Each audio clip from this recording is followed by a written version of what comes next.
ගෝලය ස්තර හෙවත් තට්ටු කිහිපයකින් යුක්ත බව සොයාගෙන ඇත. මෙම එක් ස්තරය පෘථිවියේ නොයෙකුත් ජීවන ක්‍රියාවලියන් සඳහා විවිධ වැඩ කොටස් ඉටු කරයි. දිගින් දිගට කරන ලද පරීක්ෂණ වලින් පෘථිවිය වටා ඇති මෙම ස්තර මගින් ප්‍රතිචක්‍රීකරණ ක්‍රියාවලියක් ඉටු කරන බව සොයාගෙන ඇත. එනම් මෙම ස්තර මගින් ඒවා මත පතිත වන කිරණ හෝ ද්‍රව්‍යයන් නැවතත් අභ්‍යවකාශයට හරවා යැවීම හෝ නැවත පෘථිවියට හරවා යැවීමේ ක්‍රියාව සිදු කරයි.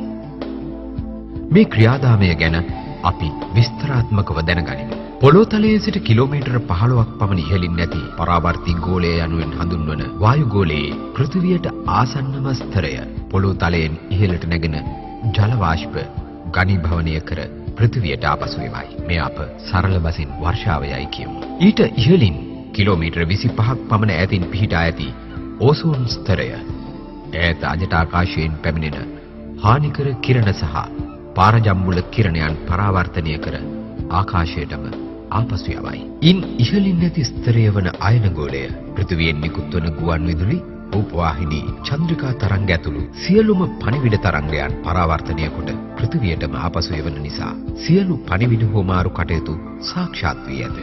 එසේ ආපසු පරාවර්තනය කිරීමක් නොවුවහොත් අද අප මෙම ක්ෂේත්‍රයේ මෙවන් දියුණුවක් ලැබීම නොහැකි වන්නට තිබුණි. මනුෂ්‍ය වර්ගයාට ඉමහත් ප්‍රයෝජන හා රැකවරණ ගෙන දෙන මෙම ආපසු එවන ස්තරයන් ගැන විද්‍යාලෝකය දැනගත්තේ මෑතක වුවද මෙය අල් කුරානයේ එදාම සඳහන් වී ඇති සැටියෙන්ම එය දිව්‍යමය අනාවරණයක් බව සනාථ වෙයි.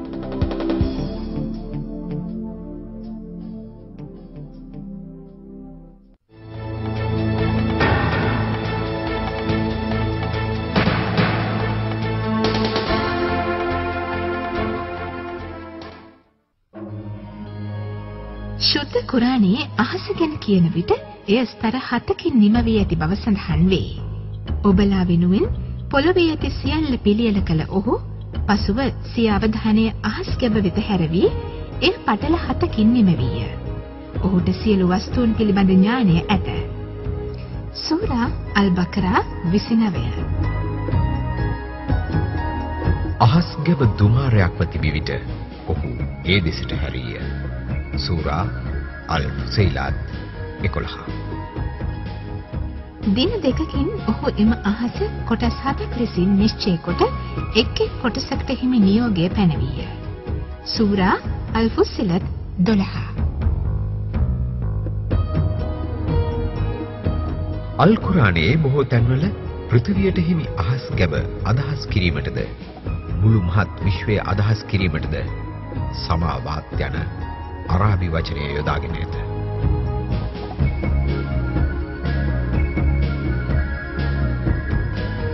පෘථිවියේ වායු ගෝලය ස්තර 7කින් නිම වී ඇති බව අද සනාථ වී ඇත. මෙම වර්ගීකරණයන් එක් ස්තරවල ඇති රසායනික සංයුතිය හා වායු උෂ්ණත්වයන් අනුව විද්‍යාඥයන් සිදු කරති.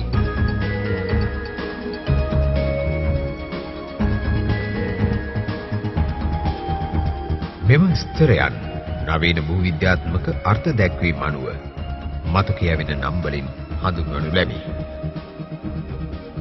පරිවර්තී ගෝලය, අපරිවර්තී ගෝලය, මධ්‍ය ගෝලය, තාප ගෝලය, පිටස්තර ගෝලය, අයන ගෝලය, චුම්බක ගෝලය.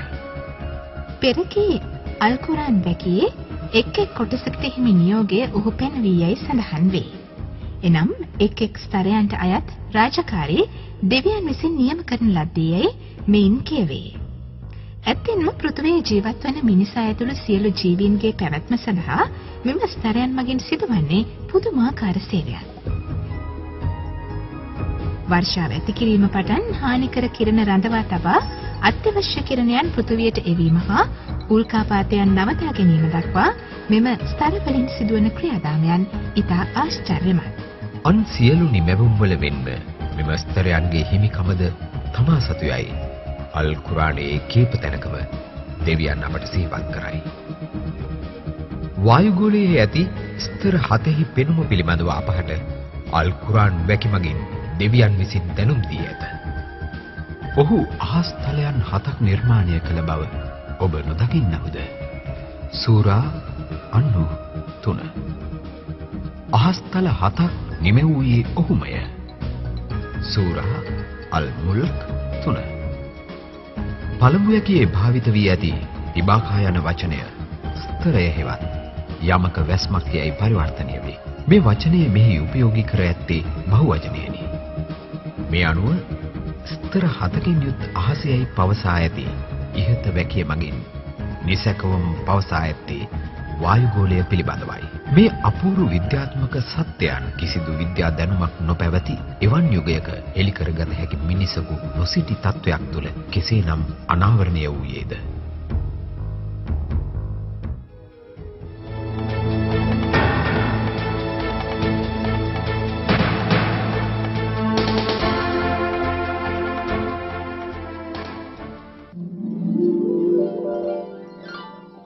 ශුද්ධ කුරාණය මෙයින් නොනැවති තවත් විද්‍යාත්මක හෙළිදරව් කිහිපයක් ඉදිරිපත් කරයි.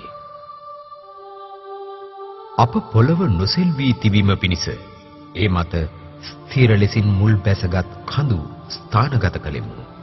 සූරා අල් අන්බියා 31.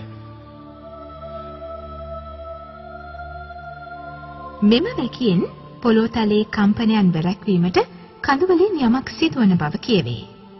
මෙයද භූගර්භ තාක්ෂණයන් දියුණු වනවත් සමග අත්කරගත් නූතන සොයා ගැනීමක් බව කිව යුතු නැත. භූගර්භයේ ඇති දැවැන්ත තැටි එකිනෙක ගැටීම මගින් කඳු නිර්මාණය වූ බව අපි අද දන්නෙමු. භූ තැටි දෙකක් ඝට්ටණය වන විට ඒ අතුරින් ප්‍රබල තැටිය අනෙක් තැටිය යටට ලිස්සා ගොස් දුබල තැටිය පොළවෙන් මතු පිටට එසවි කඳු නිර්මාණය වන බව භූ විද්‍යාව හරහා අද අප දැනගන්නෙමු. ඒ අනුව අපට පොළව මතු පිට පෙනෙන කඳු ශිඛරයන්ට වඩා ශක්ති සම්පන්න කඳු වැටි එයට ප්‍රතිවිරුද්ධව පොළව යට කිඳා බැස ඇති බව මෙයින් කිව හැකිය. විද්‍යාත්මක විග්‍රහයක කඳුවල පිහිටීම පිළිබඳව මෙසේ සඳහන් ව ඇත.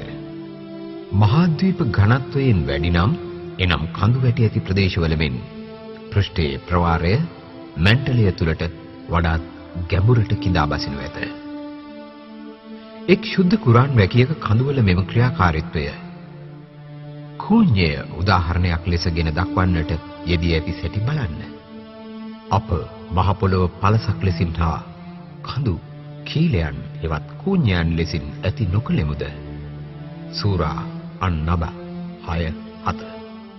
පෘථිවියේ පෘෂ්ඨයේ ගැබ්වී ඇති යෝධ තැටි යාකරන කීලයන් ලෙසින් කඳු පෘථිවිය මතු පිටෙහි හා පත්ලේ රඳවා ඇති බව මෙමගින් පැහැදිලි වේ. මෙලෙස කඳු මගින් පෘථිවියේ පෘෂ්ඨීය තැටි එකිනෙක සම්බන්ධ කරමින් එම තැටි භූගර්භයේ ඇති ලාවා මත පාවී යාම හෝ අනෙක් තැටි මත ලිස්සා යාම වළක්වයි. සරල උදාහරණයකින් කිවහොත් මේසයක ලෑලි එකට යාකර තබන ලී කුඤ්ඤවලට කඳු නිදසුන් කර හැකිය. මෙම ක්‍රියාවලියට බොහෝ විද්‍යාත්මක බසින් සමතුලවාදයයි කියනු ලැබේ. සමතුලවාදී යනු පෘථිවියේ මතු පිටින් හා පත්ලෙන් ඇතිවන ප්‍රතිවිරුද්ධ බලයන්හි සමබරතාවය පවත්වා ගැනීම වේ. පාංශු ඝාතනය, පස ක්ෂය වීම හා හිම තට්ටු දියවීම යන ආදී ක්‍රියාවලියන් නිසා කඳුවල ස්කන්ධය පහළ බසී.